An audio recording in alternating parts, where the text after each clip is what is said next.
Good morning, good afternoon, and good evening, our listeners.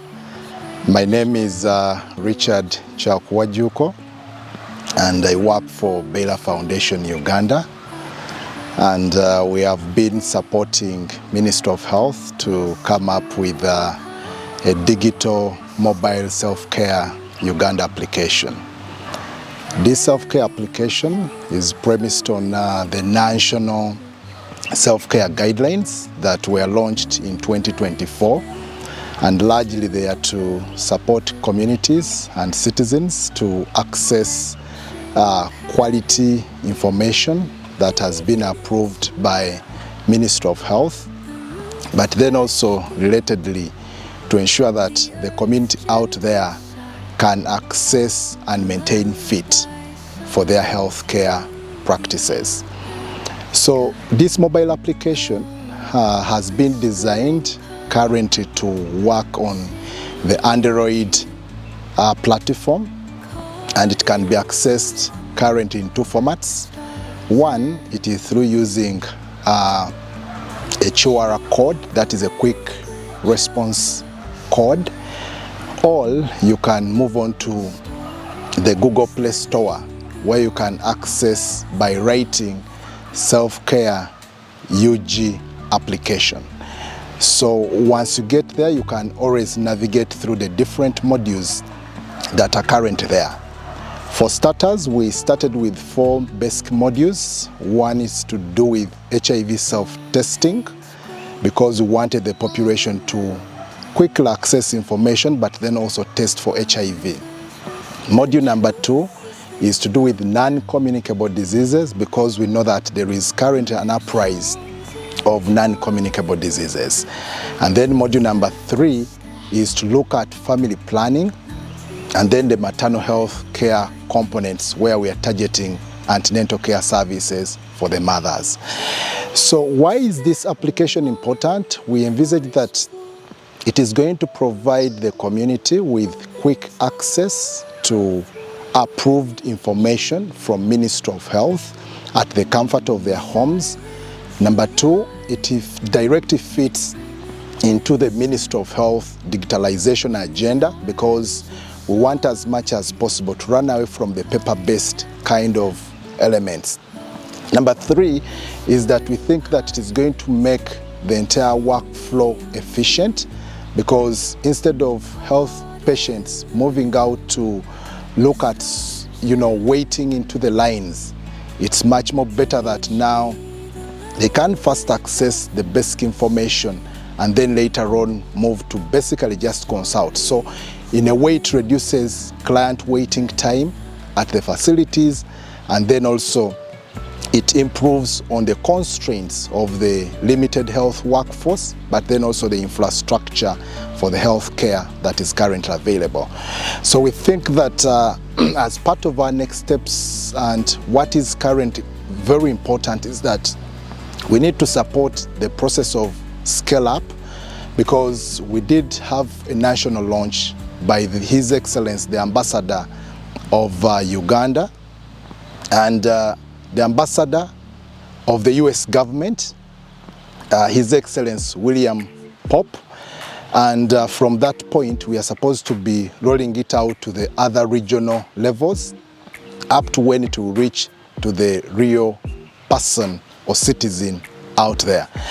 So as part of support, we currently need that support to ensure that we can institutionalize the Self-Care Uganda application to all citizens across the country. My name is Dr. Roslyn Achola. I'm the Technical Specialist, Sexual Reproductive Health and Self-Care at the Ministry of Health. I want to take this opportunity to appreciate Children Investment Fund Foundation for supporting Ministry of Health in institutionalizing self-care into the health system. We've registered quite a number of achievements. One of them is we developed this National Self-Care Guidelines, and this was launched by the Minister last year. We have oriented different stakeholders, the members of parliament, the religious leaders, the cultural leaders, the media, and the larger community on the benefits of self-care and also on the different interventions of self-care that is in our national self-care guidelines. We've created a group of champions for self-care who come from different parts of the country to continue promoting self-care in their day-to-day work. And these include the resident district commissioners, the district health officers, the chief administrative officers, among others.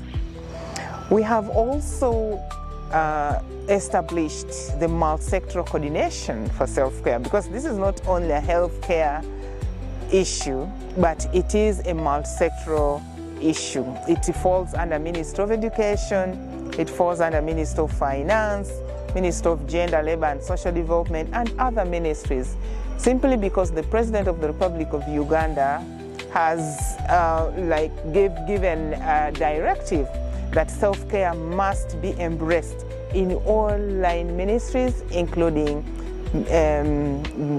MDAs, to ensure that we promote self-care in the country for health and well-being.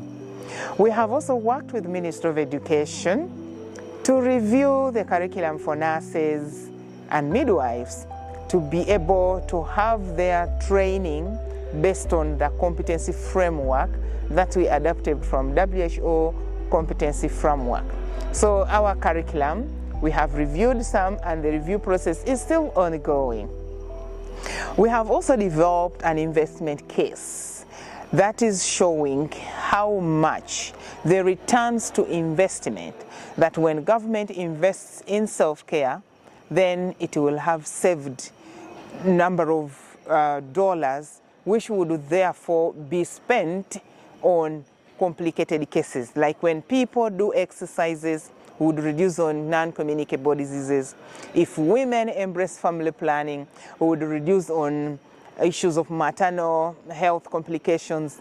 If women go for antenatal and practice self-care practices which are related to birth preparedness, then they would have better pregnancy outcome. So all these are areas that we have addressed to make sure we spread the gospel of self-care in the country. Thank you so much. I am Awino Janet, a community health extension worker in Achelela Parish, attached to Balon Health Center 3 from Lira District. I was selected by the community members to become a CHIU according to the Ministry of Health guideline. Then after that, we were being trained for 6 months, 4 months in class, theory, then 2 months in practical. Then after that, we were being deployed in our parishes, and then the health facility. Then from there, we also had the opportunity in March. We were trained on implant insertion, whereby we were taught on how to counsel clients, that is rapport building with the client, the side effects, the insertion site, the aseptic techniques, and then if the client is getting any side effects, we are supposed to refer the clients to the health facility for further management. And then another one is that we are also taught on how to insert, or how to give the method. Another one is that I also have experience on how to screen the eligibilities.